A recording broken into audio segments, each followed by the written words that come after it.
আসসালামু আলাইকুম ওয়া রাহমাতুল্লাহি ওয়া বারাকাতুহু। আজ শুক্রবার দিন, জুমার দিন।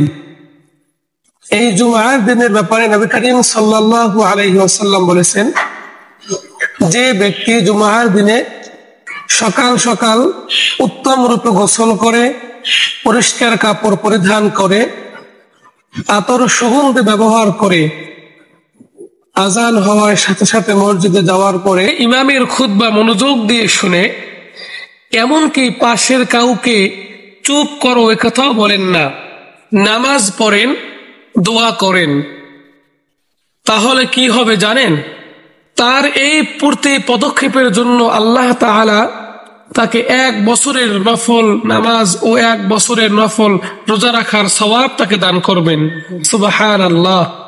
তাই প্রিয় ভাই, আজকে জুমার দিন, চলুন এই হাদিস শুনে নিজেকে একটু হলেও পরিবর্তন করি। আল্লাহ তাআলা আমাদের সবাইকে শুক্রবার দিনে সবার আগে মসজিদে গমন করার তৌফিক দান করুন। আমিন।